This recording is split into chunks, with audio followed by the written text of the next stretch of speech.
नमस्कार मित्रांनो. तर लाखात एक आमचा दादा या मालिकेत आपल्याला असं बघायला मिळते की भाग्या सूर्या, तुळजा, राजू यांना सगळं सांगते. राजने तिथे पुण्याला काय काय केलं होते सगळं. सूर्या खूप चिडतो आणि तो तडक तिथून निघतो. तुळजा त्याला थांबवण्याचा प्रयत्न करते. तुळजा म्हणते, सूर्या, असा राग डोक्यात घालून घेऊ नकोस, असं जाऊ नकोस.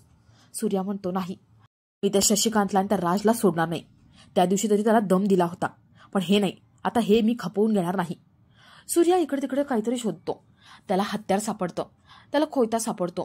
सूर्या तो कोयता घेतो आणि लगेच तिथे निघतो. तर ही बातमी डॅडींपर्यंत पोहोचलेली असते.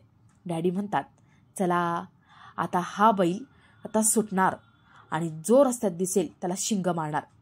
आता शत्रू काट्याने काटा काढायची वेळ आली. डॅडी खूप खुश झालेले असतात. तर इकडे सूर्या शशिकांतच्या बंगल्यावर येतो. तो सगळ्या बॉडीगार्ड्सला मारतो आणि तो सरळ वरती येतो. शशिकांत, त्याचा भाऊ दोघंही समोर आडवे येतात. सूर्या त्यांनाही सोडत नाही, तो त्यांनाही मारून काढतो. राज तिथेच लपलेला असतो. सूर्या राजला धरतो आणि त्याला फरफटत घेऊन येतो. सूर्या म्हणतो, यापुढे तू कुठल्याही मुलीकडे नजर वर करून सुद्धा बघणार नाही, अशी तुझी हालत करणार. सूर्या त्याला फरफटत घेऊन जात असतो आणि तुळजाही त्याच्या मागे मागे असते.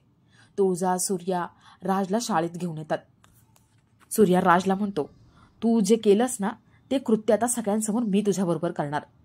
तो राजचे सगळे कपडे फाडून टाकतो आणि राजला उघडं करतो. तो सांगतो की ही तुझी शिक्षा आहे. तिथे प्रिन्सिपलही आलेले असतात. आता राजला सूर्या कशी शिक्षा देतोय हे बघणंही तेवढंच इंटरेस्टिंग असेल.